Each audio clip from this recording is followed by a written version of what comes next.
इस कार्यक्रम के पुण्यार्चक हैं स्वर्गीय श्रीमान सेठ माणिकलाल उगरचंद शाह एवं स्वर्गीय श्रीमती विमल श्री माणिकलाल शाह की पुण्य स्मृति में पुत्र पुत्रवधू पौत्र पौत्री बेटी दामाद एवं समस्त शाह परिवार।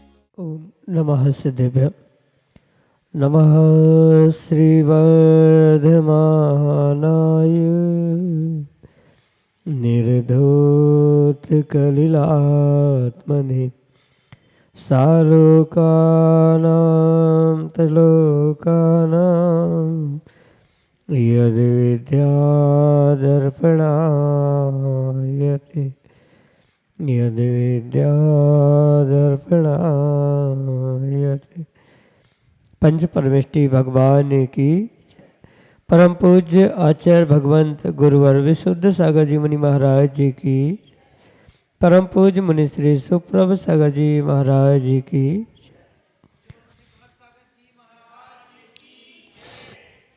समीचीन विकल्पों का सम्यक समाधान, सम्यक ज्ञान की वह अनूठी विधा जिसके माध्यम से हम सभी प्रतिदिन अनेकानेक उन समीचीन विकल्पों का सम्यक समाधान आगम के परिप्रेक्ष्य में प्राप्त करते हैं, जो सम्यक समाधान निश्चित ही हमारे मन को निर्विकल्पता की ओर ले जाने वाला है और वही निर्विकल्पता आत्मा का वास्तविक स्वभाव है। ऐसे उस आत्मकल्याण की प्राप्ति का वह कार्यकारी उपाय समीचीन विकल्पों का सम्यक समाधान प्रारंभ करते हैं। और आज के पहले विकल्प के लिए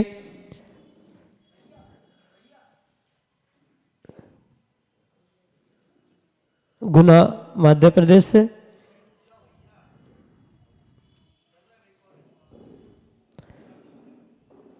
लकी जैन महाराज श्री के चरणों में बारंबार नमोस्तु निवेदित करते हुए कह रहे हैं कि महाराज जी, जैसे जैन ग्रंथों में पुरानी कहानी आदि में देखा गया कि ग्रस्त लोगों पर बीमारी गरीबी आदि जैसी मुसीबत आने पर बीतरागी भगवान की उपासना की और उन्होंने अन्य किसी सम्यक दृष्टि या किसी देव को प्रणाम नहीं किया, फिर भी किसी मंत्र के द्वारा उन्होंने देवों को नहीं बुलाया, तब भी देवों के आसन हिले और देवों ने उनकी मदद की। तो हमें केवल बीतरागी भगवान पर ही श्रद्धा रखना चाहिए और जैसे डॉक्टर की मदद लेते हैं तो वैसे क्या देवों की मदद नहीं ले सकते। कुछ लोग कहते हैं कि डॉक्टर जैसे देवों के पास जाएंगे तो बीमारी ठीक करने के लिए, तो यह महापाप है। केवल बीतरागी भगवान की ही उपासना करो। तो सही क्या है? हमारे समीचीन विकल्प का सम्यक समाधान करने की अनुकंपा करते हुए हमारा मार्गदर्शन करने की कृपा करें। नमोस्तु महाराज जी, नमोस्तु। ओम नमः सिद्धम। परम पूज्य आचार्य भगवान गुरुवर विशुद्ध सागर जी महाराज जी की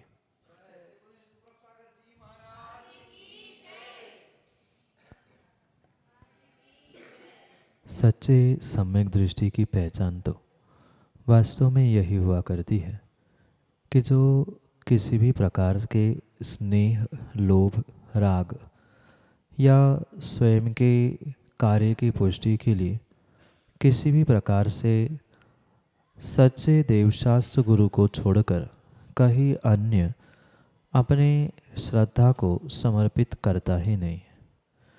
यहाँ ये विशेष बात समझने योग्य है कि सच्चे देवशास्त्र गुरु को सच्चे देवशास्त्र गुरु के समझकर ही मानना, यही सच्चे सम्यक दृष्टि की पहचान है।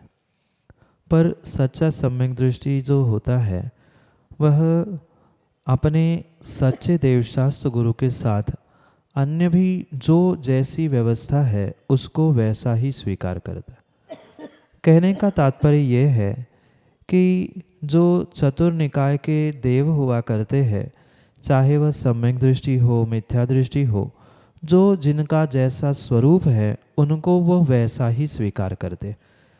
माना कि सम्यक दृष्टि देव जो सच्चे देवशास्त्र गुरु की भक्ति या उनकी सेवा, रक्षा आदि करने में तत्पर है, उन्हें भी आयतन स्वीकार किया गया है और उन आयतनों को आयतन के समान ही मानना ये सम्यक दृष्टि का कार्य हुआ करता है।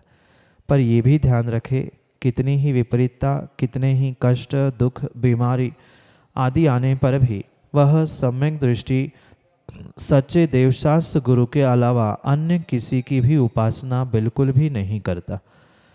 ये हमें अनेकांत से इस विषय को समझने की आवश्यकता है कि देवों को देव मानना इसमें मिथ्यात्व नहीं है, पर जो स्वर्गों के अन्य देवी देवता है उनको परमात्मा मानकर देवशास्त्र गुरु जैसे या पंच परमेष्टि के समान अगर उन्हें पूज रहे हैं, उपासना कर रहे हैं, तो उसमें मिथ्यात्व का दोष है। पर उनको स्वर्गों के देव, सम्यक दृष्टि देव मानते हुए अगर उनको एक सामान्य श्रावक जैसे दूसरे श्रावक के प्रति धर्मात्मा देखते हुए जय जिनेन्द्र आदि करता है, उसकी विनय करता है, उसका सम्मान करता है, तो सम्मान करना, विनय करना, जय जिनेन्द्र आदि करना उसमें किसी भी प्रकार से दोष नहीं है, उसमें मिथ्यात्व का दोष नहीं है। पर उन्हें अगर हम पंच परमेष्टि सच्चे देवशास्त्र गुरु की हैसियत से पूज रहे हैं, उपासना कर रहे हैं, तो आपको मिथ्यात्व का दोष अवश्य ही लगेगा। पुराण ग्रंथों में हमें यही समझना होगा कि जो उन पुराण पुरुषों ने अपने विपरीत समय में भी जो पुरुषार्थ किया, उपासना की, वह मात्र सच्चे देवशास्त्र गुरु की ही की। और ये भी बहुत अच्छे से आप निर्णय करें कि जो सच्चे देवशास्त्र गुरु को मानता है उनके लिए जो उन सच्चे देवशास्त्र गुरु को मानने वाले अन्य सम्यक दृष्टि देवी देवता होते हैं, वह उस जीव की भक्ति से प्रसन्न होते हुए अपने आप अनायास रूप से ही उस सम्यक दृष्टि जीव को पुण्य के उदय में सहयोगी बन सकते हैं। इसलिए आप अगर उन देवी देवताओं को प्रसन्न करने का विचार करते हैं तो ज़रूरी नहीं है कि वे प्रसन्न हो, पर आप अगर श्रद्धा समर्पण के साथ सच्चे देवशास्त्र गुरु की आराधना उपासना में लीन रहोगे तो जो विपरीत समय है वह भी पुण्य के उदय से और पुण्य के तीव्र उदय से पुनः जो सहयोग ना करने वाले भी ऐसे जो अन्य देवी देवता है वे भी कहीं ना कहीं आपके लिए सहयोगी बन सकते हैं। इसलिए विपरीत समय कितना भी क्यों ना आए, पर सच्चे देवशास्त्र गुरु की आराधना उपासना ही सम्यक दृष्टि जीव को करनी चाहिए। और जैसे ही विशेष उपासना वह सम्यक दृष्टि जीव उन सच्चे देवशास्त्र गुरु की करेगा, उनको ही मानने वाले वह अन्य जो देवी देवता जो सम्यक दृष्टि आयतन के रूप में है वे आपका पुण्य के उदय में सहयोग करने के लिए भी पहुंच सकते हैं। पर उनको प्रसन्न करना, तंत्र मंत्र करके उनको खुश करना, ये किसी भी प्रकार से उचित नहीं है। भले ही वह मिथ्यात्व का पोषक नहीं है, जो जैसा है उसको वैसा मानने में किसी भी प्रकार से दोष नहीं होता। वे धर्मात्मा सम्यक दृष्टि आयतन है, सहयोगी हो सकते हैं, धर्मात्मा के लिए सम्यक दृष्टि के लिए एक सहयोगी बन सकते हैं, ये भी बिल्कुल सत्य है। पर आप सीधे जो हमारे ज्येष्ठ या हमारे लिए सच्चे देवशास्त्र गुरु के स्थान पंच परमेष्टि के स्थान पर विराजमान है उनकी आराधना करोगे तो उनके सेवक अपने आप आपके लिए सहयोगी बन सकते हैं। इसलिए वह पुराण ग्रंथों में जो दृष्टांत मिलते हैं उनको बिल्कुल वैसा ही समझे। वर्तमान में एक मिथ्या दृष्टि हो चाहे सम्यक दृष्टि हो, डॉक्टर के पास जाकर जैसे आप बीमारियों को ठीक करते हो, वही श्रद्धा के साथ अगर हम परमात्मा को भी पूजते रहेंगे तो असाता भी साता रूप परिवर्तित हो सकती है। ऐसे साता असाता को परिवर्तित करते समय, भगवान की भक्ति करते समय कोई आपको सम्यक दृष्टि देवी देवता आदि धर्मात्मा आयतन के रूप में प्राप्त हो रहे हैं, सहयोग कर रहे हैं, तो उनको सम्मान देने में या उनको खुश करने में कोई भी दोष नहीं है। पर भगवान को छोड़कर उनको ही पूज रहे हैं तो वह नियम से दोष हो सकता है। यही आपके लिए सम्यक समाधान।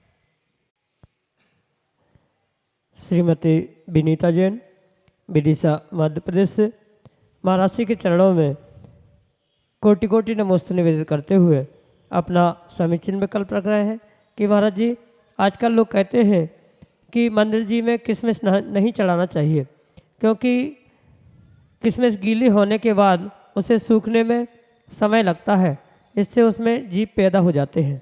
तो हम क्या करें? हमारे समीचीन विकल्प का सम्यक समाधान करने की अनुकंपा करें।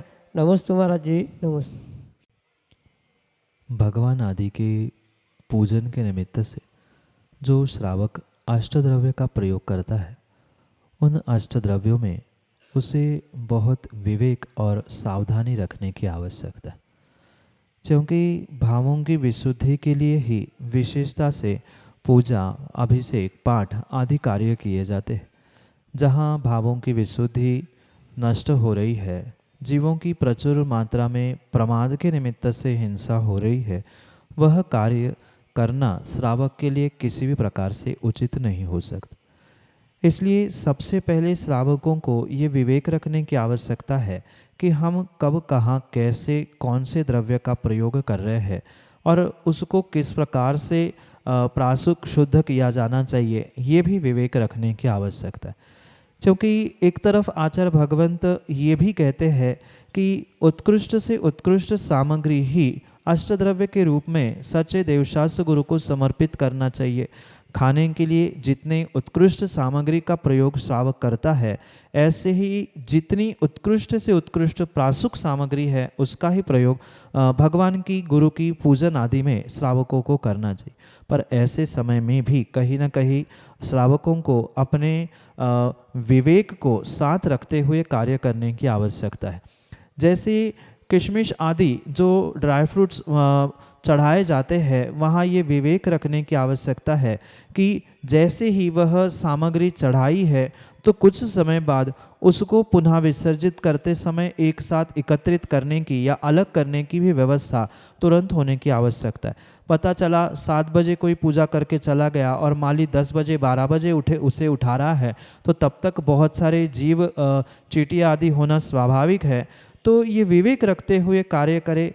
ऐसा पर्टिकुलर या किसी विशेष वस्तु का निषेध आगम में नहीं है कि गीली, सूखी आदि का भी कोई व्याख्यान नहीं है।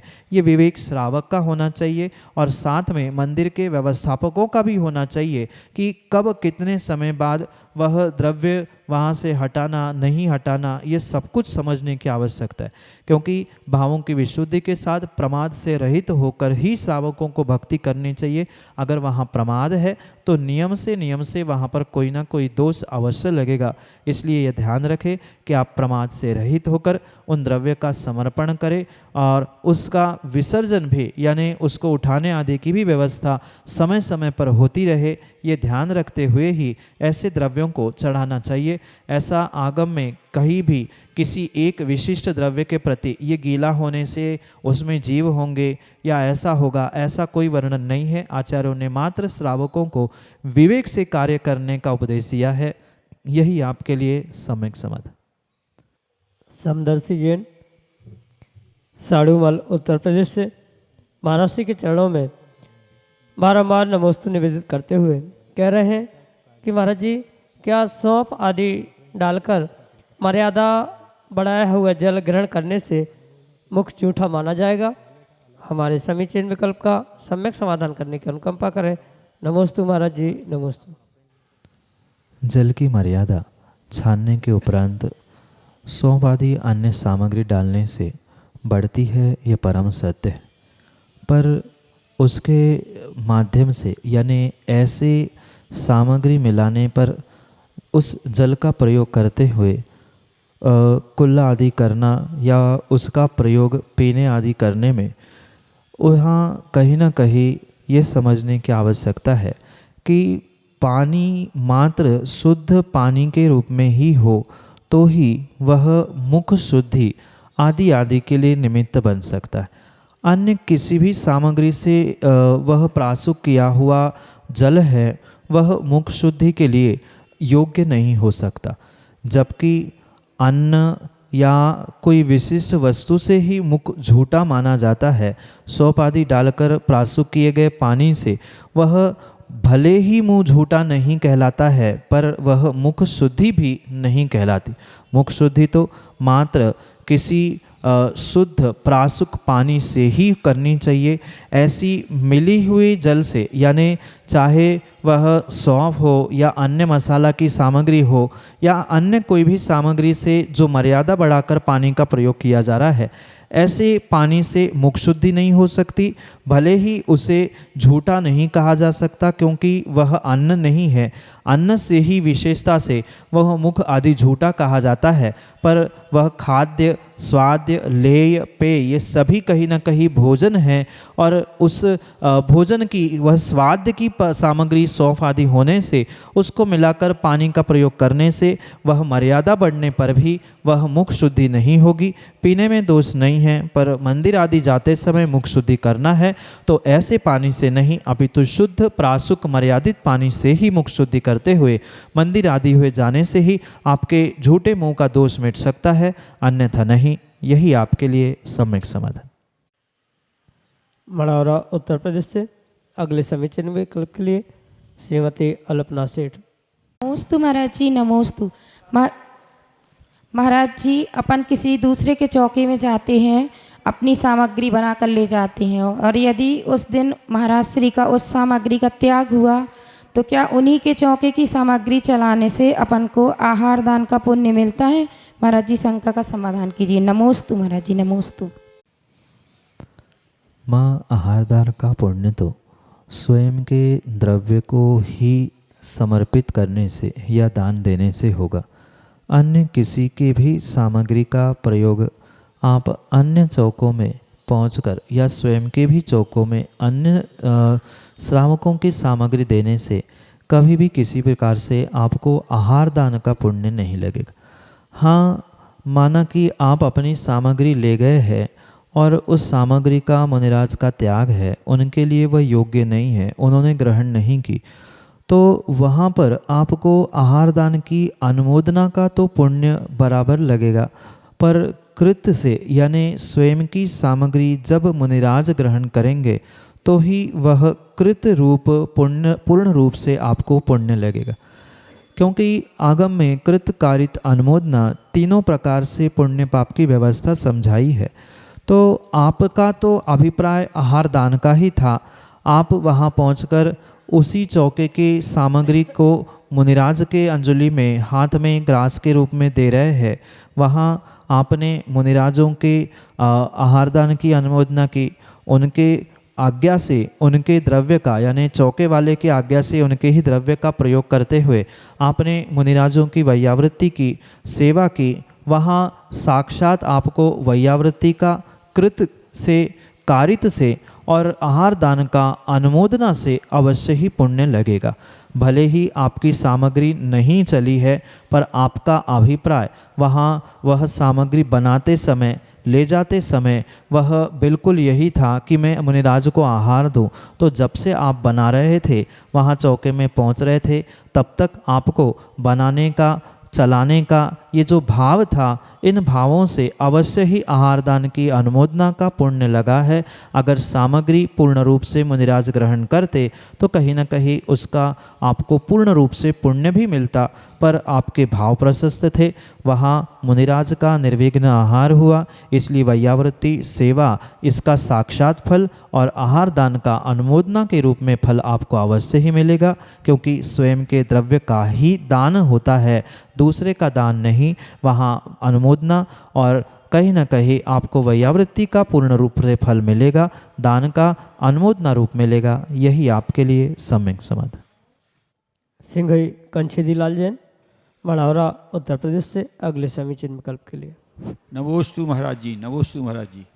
महाराज श्री, राग दो तरह के होते हैं, राग प्रशस्त राग और अप्रशस्त राग। इनमें दोनों में क्या अंतर है, कृपया बताएं। नमोस्तु महाराज। मोहिनी कर्म के निमित्त से जीव के अंतरंग में जो किसी वस्तु विशेष के प्रति ममत्व के भावों के साथ अपनेपन का जो भाव उत्पन्न हो रहा है, उसे ही हम कथनचित राग कह सकते। और वह राग जैसे आचार्य भगवंतों ने दो प्रकार का कहा है, उसे भी हमें आगम के परिप्रेक्ष्य में बहुत व्यवस्थित समझने की आवश्यकता है। जबकि प्रशस्त राग और अप्रशस्त राग ये दोनों भी राग मोह के निमित्त से ही यानी मोहनी कर्म के निमित्त से ही उत्पन्न होने वाला होने पर भी एक राग कथनचित कर्मों की संवर निर्जरा के लिए निमित्त हो सकता है, पर ये भी समझे स्पष्ट रूप से कि कथनचित यह उपादेय हो सकता है प्राथमिक अवस्था में, पर दोनों भी राग होने से अंतिम समय में, यानी जब कर्मों का नाश करने का समय आता है, ऐसे 10वें गुणस्थान के आगे इन दोनों रागों से परे होना या दोनों रागों को छोड़ना ही श्रेष्ठतम हुआ करता है। पर उसके पूर्व अवस्था में, यानी कि चौथे, पांचवें, छठवें गुणस्थान तक यह प्रशस्त राग कार्यकारी हो सकता है, उपादेय हो सकता है। अप्रशस्त राग तो हमेशा ही पहले ही गुणस्थान से हेय है, पर चौथे गुणस्थान से वह प्रशस्त राग किंचित कथनचित उपादेय भी हो सकता है। इसलिए ये उपादेय है कि जो प्रशस्त राग है वह कहीं न कहीं सच्चे देव, शास्त्र और गुरु और पंच परमेष्ठी के ही प्रति होने से वह कथनचित प्रशस्त यानी स्वीकार करने योग्य कहा है।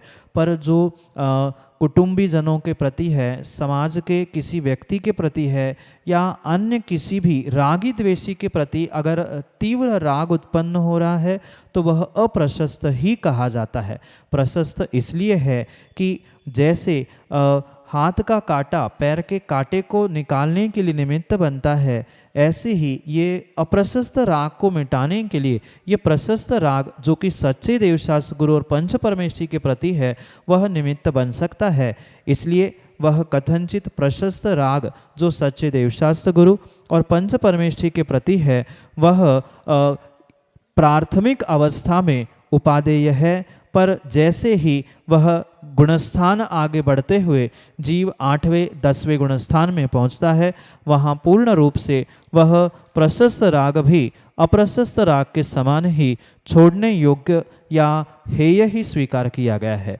इसलिए इन दोनों में यही मुख्य अंतर समझे कि जो पूर्ण रूप से हेय है यानी छोड़ने योग्य है, जो विषय भोग रागी द्वेषी आदि जीवों के प्रति ममत्व राग भाव है वह पूर्ण रूप से अप्रशस्त भाव है, और सच्चे देवशास्त्र गुरु के प्रति, पंच परमेष्ठी के प्रति, धर्मात्मा के प्रति, धर्म के प्रति जो अनुराग है यानी ईषद राग है, राग की तो परिणति है, पर जो ईषद राग है, किंचित राग है, अनुराग है, वही प्रशस्त राग रूप स्वीकार किया गया है। ये ही इन दोनों में मूलतः अंतर है जो कि आपके लिए सम्यक समाधान से। श्रीमती बिमला जैन, सेठी परिवार, मड़ावरा उत्तर प्रदेश से अगले समीचीन विकल्प के लिए। हे गुरुवर नमोस्तु नमोस्तु नमोस्तु। हे गुरुवर रस गारव, रिद्धि गारव और सात गारव इनका समीचीन समाधान करें। जो प्रतिक्रमण आदि के निमित्त से गारव शब्द प्राप्त होता है उसे हमें बहुत सुस्पष्ट समझने की आवश्यकता है। गारव का अर्थ गर्व होता है, जिसे सामान्य भाषा में हम मान कसाय की परिणति के रूप समझ सकते हैं। जो गर्व है यानी गर्व है कि किसी भी विषय में जो मद उत्पन्न हो रहा है उसे शास्त्रीय भाषा में आगम के परिप्रेक्ष्य में गारव कहा जाता है। जो गृद्धता बढ़ाता है, मान कसाय को बढ़ाता है, वह गारव कहलाता। और उस गारव को 3 प्रकार से आचार्य भगवंतों ने विभाजित किया है। एक रस गारव, रिद्धि गारव और साता गारव। वहाँ 7 संख्या से मतलब नहीं है, वहाँ साता या असाता रूप ग्रहण करते हुए वह साता गारव या 7 गारव रूप स्वीकार किया जाता है।